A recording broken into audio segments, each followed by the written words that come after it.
Saudara yang terkasih dalam Tuhan, hari ini kita berbicara tentang kuasa darah Yesus.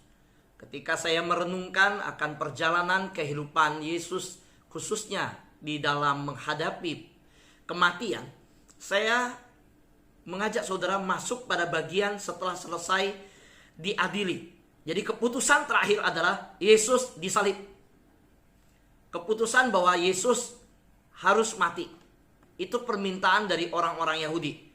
Maka Herodes yang telah mengirim Yesus kembali kepada Pilatus, Pilatus mencuci tangan di hadapan semua orang Yahudi, pemimpin agama, dan memutuskan baik Yesus disalib. Nah saudara, kematian disalib ini adalah kematian yang berdarah, kematian yang menyakitkan, kematian yang memalukan, kematian yang terkutuk. Ada banyak cara mati, bisa dipenggal, bisa dimasukkan ke penjara sampai mati, bisa dilemparin batu, dirajam sampai mati.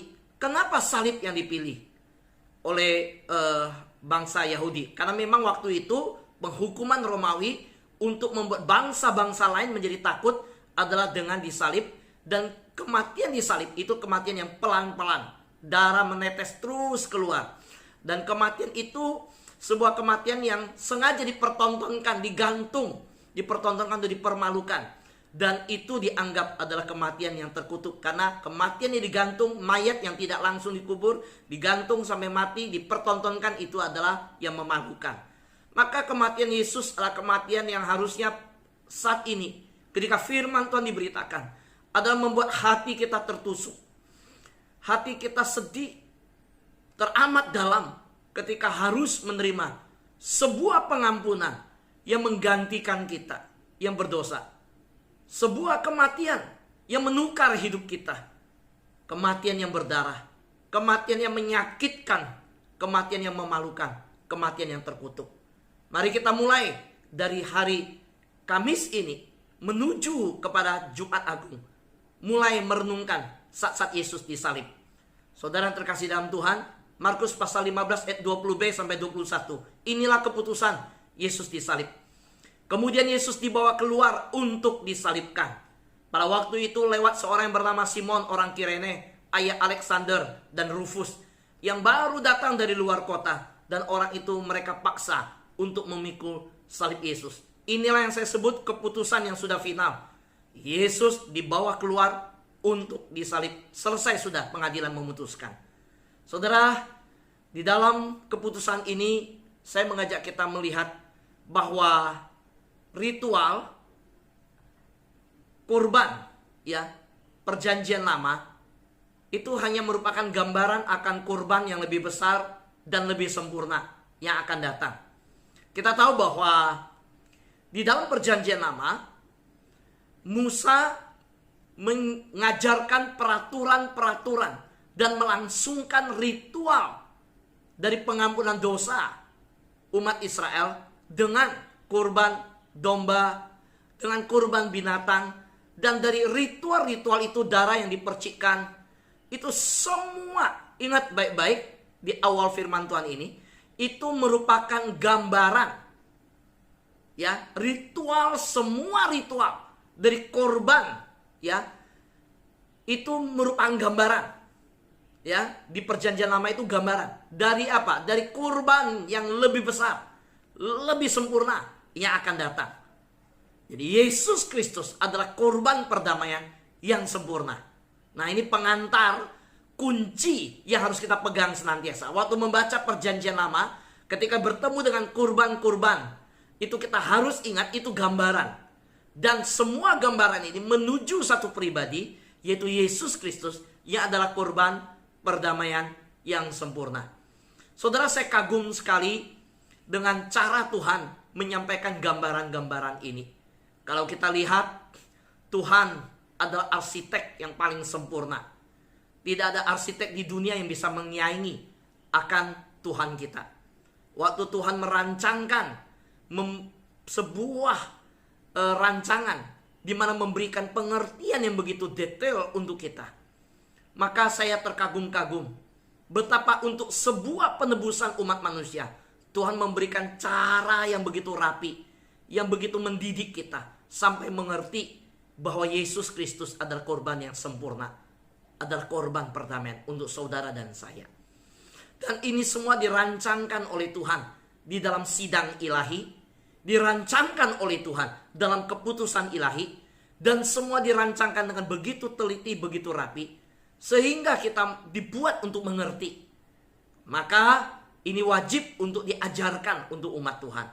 Saudara, kematian yang berdarah, ya, ini yang kita renungkan. Ibrani pasal 9 ayat 22. Dan hampir segala sesuatu disucikan menurut hukum Taurat dengan darah. Dan tanpa penumpahan darah tidak ada pengampunan. Saudara, betapa berharganya kita.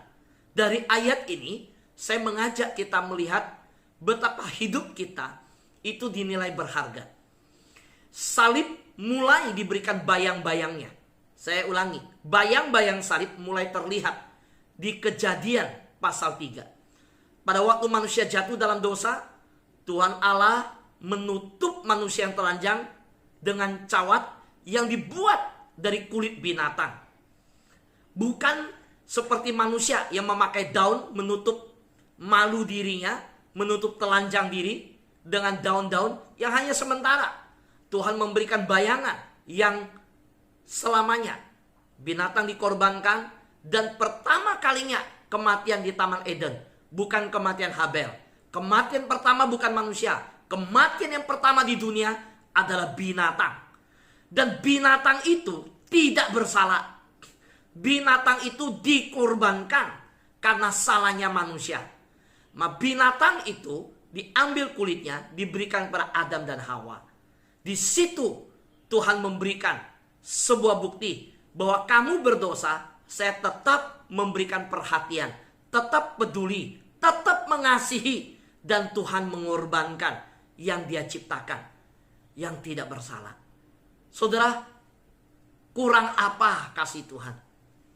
Apalagi yang tidak kita terima dari Tuhan. Pada waktu kita renungkan di Taman Eden pun, kita sudah melihat sebuah kasih Tuhan yang begitu besar. Tentu hati Tuhan sangat sedih. Kematian pertama yang bukan Habel, saudara, tapi binatang. Yang tangan Tuhan sendiri harus turun membunuh binatang itu. Dan diambil untuk manusia. Sebuah kasih dari Bapa yang mengulurkan tangan kepada anaknya. Anak yang durhaka. Anak yang berontak. Anak yang menyakiti hati Bapa. Yang sudah memberikan taman yang begitu indah. Seluruh kebutuhan yang sudah dicukupi, tetap memberontak, tetap ingin kebebasan, memakai free will untuk bukan tunduk kepada Allah. Free will, kehendak bebas dipakai melawan Allah yang menciptakannya. Tapi Allah yang dilawan dengan tangan yang kepal, melawan Allah berkata, lepaskan, aku mau bebas. Tapi tangan Allah yang terbuka justru diulurkan dan berkata, nak, aku ampuni kamu. Aku mengasihi kamu. Malu kalau telanjang begini. Malu kalau seperti ini. Telanjang seperti ini tidak pantas. Aku menciptakan engkau dengan kemuliaan. Kemuliaan itu telah rusak, telah hilang. Sekarang aku tutup telanjangmu dengan binatang yang telah diciptakan oleh Allah. Tanpa salah binatang itu. Binatang itu harus dikorbankan. Saudara, darah telah ditumpahkan di Taman Eden. Kembali darah itu menetes di Taman Getsemani.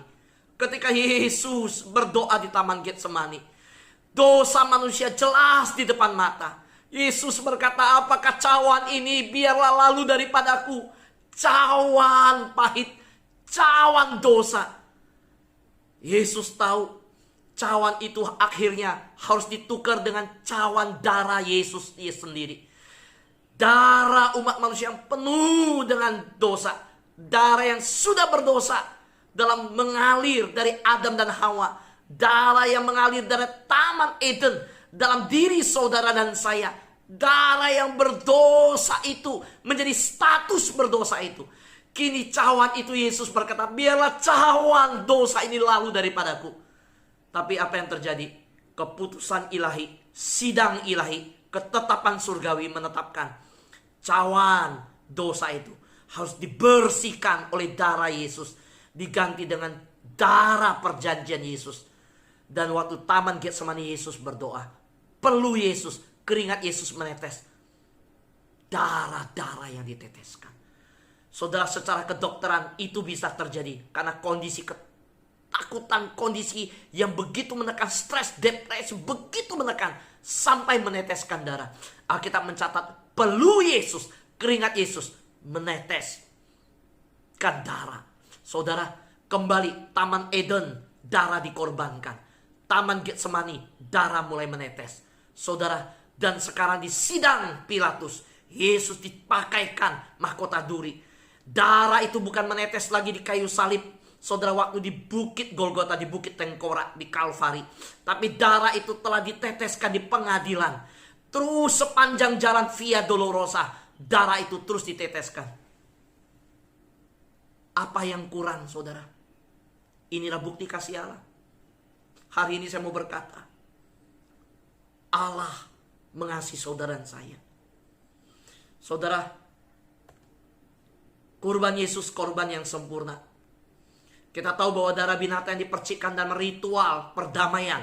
Ingat, ritual perdamaian di perjanjian lama. Itu sebagai ketetapan di perjanjian lama. Sudah ditetapkan Tuhan. Itu menguduskan kenajisan dari umat Israel yang datang meminta pengampunan. Itu secara lahiriah. Dan ternyata di dalam perjanjian baru, Yesus harus mengorbankan darahnya. Darah Yesus Kristus mampu membersihkan kenajisan batin manusia. Saudara, kita lihat ayatnya, Ibrani pasal 9 ayat 13 sampai 14. Sebab jika darah domba jantan dan darah lembu jantan dan percikan abu lembu muda menguduskan mereka yang najis, sehingga mereka disucikan secara lahiriah. Perhatikan, disucikan secara lahiriah. Di atas dikatakan darah domba jantan, darah lembu jantan. Itu menguduskan. Tetapi itu secara alamiah, secara lahiriah. Ya. Betapa lebihnya darah Kristus yang oleh roh yang kekal telah mempersembahkan dirinya sendiri kepada Allah sebagai persembahan yang tak bercacat, akan menyucikan hati nurani kita dari perbuatan-perbuatan yang sia-sia, supaya kita dapat hidup, dapat beribadah kepada Allah yang hidup. Saudara, saya ulangi kalimat, akan menyucikan hati nurani kita dari perbuatan-perbuatan yang sia-sia, supaya kita dapat beribadah kepada Allah yang hidup.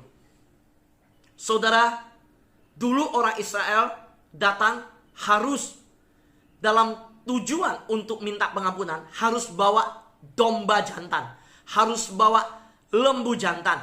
Dan domba lembu itu dipotong, darahnya dicurahkan, itu dipercikkan di mezbah. Itu semua korban yang pribadi yang datang minta perdamaian harus ada darah yang dipercikkan.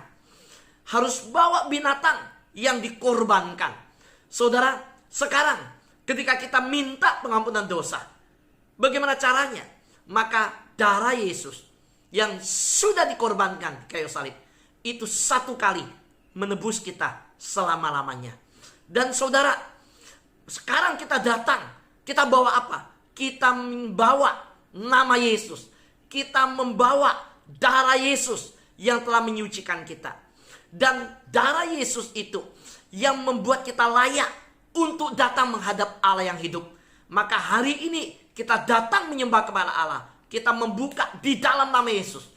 Kenapa dalam nama Yesus? Karena dalam nama itu, darah nama itu telah dicurahkan untuk saudara saya. Maka datang pada Allah yang hidup, kita datang di dalam permintaan nama Yesus. Saudara, ini cara yang sudah berbeda. Perjanjian lama bawa binatang, darah dikorbankan. Sekarang kita dalam nama Yesus, di dalam darah Yesus, kita datang kepada Allah yang hidup. Jangan pernah datang pada Allah yang hidup tanpa dalam nama Yesus. Maka hanya orang yang sudah ditebus oleh Yesus yang bisa datang pada Allah yang hidup. Berarti ayat ini berbicara, di luar Yesus, mereka yang datang itu datang pada Allah yang mati, bukan Allah yang hidup. Karena apa? Karena Allah yang hidup itu membuktikan hanya melalui Yesus.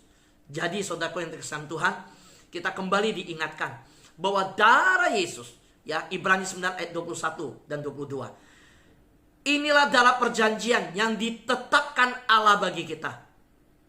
Saudara, darah Yesus itu adalah darah perjanjian, dan itu ketetapan Allah bagi kita. Kalau perjanjian lama, Allah menetapkan apa? Menetapkan darah domba jantan, darah lembu jantan. Kalau di perjanjian baru, Allah sudah tetapkan darah perjanjian, yaitu darah Yesus. Nah, dan juga kemah dan semua alat untuk ibadah dipercikannya secara demikian dengan darah. Dan hampir segala sesuatu disucikan menurut hukum Taurat dengan darah. Dan tanpa penumpahan darah tidak ada pengampunan. Saudara lihat, ketika kita membaca Ibrani pasal 9 ayat 21. Inilah darah perjanjian yang ditetapkan Allah bagi kita. Kita diingatkan kalimat Yesus. Di perjamuan terakhir, Matius 26 ayat 28 berkata, inilah darahku, darah perjanjian yang ditumpahkan bagi banyak orang untuk pengampunan dosa. Setiap perjamuan kudus kita tahu bahwa dikatakan oleh Yesus kalimat yang terus dikutip oleh Paulus. Inilah darahku, waktu kita angkat cawan. Darah perjanjian yang ditumpahkan bagi banyak orang. Inilah perjanjian, cawan perjanjian. Cawan di mana kita percaya bahwa darah Kristus yang telah ditumpahkan untuk saudara dan saya. Saudara, perjanjian ini berharga. Pegang baik-baik perjanjian ini. Ingat baik-baik. Saudara, hargai perjanjian ini. Karena apa? Karena untuk perjanjian yang satu ini, itu tidak bisa dibatalkan. So, perjanjian ini, perjanjian yang dimeteraikan oleh darah Yesus. Perjanjian yang dimana stempelnya, itu adalah darah Yesus. Dan perjanjian ini telah melunaskan dosa, membeli kita, dan merebut kita dari tangan iblis. Iblis tidak berhak lagi. Maka hari ini saudara, jangan khawatir, jangan takut. Saya ingat papa saya di rumah kami ketika ada terjadi sesuatu. Papa saya akan berdoa dan menengking di dalam nama Yesus dan dengan darah Yesus. Saudara, sedikit kesaksian mama saya waktu menikah dengan papa saya. Mama saya berasal dari keluarga yang tidak percaya Yesus. Dan mama saya itu sering didatangin dalam mimpi oleh kakeknya dia. Zaman dulu dalam kehidupan keluarga mama saya begitu miskin. Mama saya itu tidak pernah lihat kakek saya karena tidak ada fotonya. Hanya orang yang berada bisa foto kan. Dan saudara bayangkan, mama saya yang masih sangat kecil waktu itu sudah ditinggal oleh kakek dan juga mamanya meninggal. Nah, berarti kakek saya menikah lagi. Nah, dalam kehidupan mama saya yang berat, mama saya mengalami kondisi di mana sering mimpi didatangin oleh kakeknya. Kalau mama yang sudah meninggal, dia nggak pernah mimpi kakek. Dan dia bisa mengatakan kakeknya ciri-ciri ini. Dan itu kaget semua orang. Tetapi ada sesuatu yang mengganggu sekali. Mama saya sering kerasukan. Waktu saya kecil, saya masih melihat bagaimana kondisi gangguan yang ada. Nah, papa saya berdoa dan menengking. Dan mama saya tidak pernah ngalamin lagi kerasukan. Saudara, ketika mama saya percaya Yesus dan dilayani, didoakan, percaya pada Yesus, sejak saat itu mama saya dilepaskan. Tetapi ada satu hal lain lagi. Keluarga kami adalah keluarga yang percaya pada Yesus di satu lingkungan yang semuanya nggak percaya. Dan di daerah kami masa itu kalau sakit bawanya ke dukun. Kalau ada apa-apa bawanya ke orang pintar. Saudara, karena keluarga kami percaya Yesus, kami ditolak oleh marga yang dimana kami terhisap ke dalamnya. Karena seluruh marga itu nggak ada yang percaya Yesus. Mulai pertama kali percaya Yesus dimulai dari nenek saya yang percaya pada Yesus. Nah, papa saya percaya pada Yesus mulai dari iman nenek saya. Dan papa saya selalu mempraktekkan ketika berdoa, dalam nama Yesus, darah Yesus sucikan, kuduskan. Suatu hari keluarga kami diserang dengan kuasa gelap. Papa saya pagi-pagi buka pintu rumah, di depan ada hiu yang ditancapkan orang. di genteng ada ayam hitam dilemparkan. Waktu tidur, di ranjang, di bantal ada jarum. Soal papa saya itu dikirim orang. Di depan rumah ada hiu, di atas genteng ada ayam hitam busuk yang dilemparkan. Lalu di bantal tidur tiba-tiba ada jarum. Nggak tahu datang dari mana begitu banyak. Apa yang papa saya lakukan? Papa saya berdoa dalam nama Yesus dan menengking semuanya. Nah saudara, saya melihat bagaimana kuasa darah Yesus yang menutup bungkus semua anak-anak, yang menutup bungkus keluarga kami. Tapi satu hal yang saya mau ajarkan hari ini untuk kita ingat, bahwa kuasa darah Yesus seperti tema kita hari ini, kita harus percaya dan juga hidup sungguh-sungguh dalam Tuhan. Ibrani pasal 10 ayat 29 berkata, betapa lebih beratnya hukuman yang harus dijatuhkan atas dia yang menginjak-injak anak Allah, yang menganggap najis darah perjanjian, yang menguduskannya, dan yang menghina roh kasih karunia. Saudara, ini peringatan daripada Ibrani untuk kita yang telah menerima darah anak domba. Darah anak domba itulah darah Kristus, ada darah perjanjian. Ditumpahkan. Yesus tidak berdosa. Yesus sama sekali tidak bersalah. Sudah dibuktikan oleh kalimat Pilatus, kalimat Herodes ketika diadili. Dan dalam kehidupan Yesus kita tahu tidak ada satu kesalahan apapun.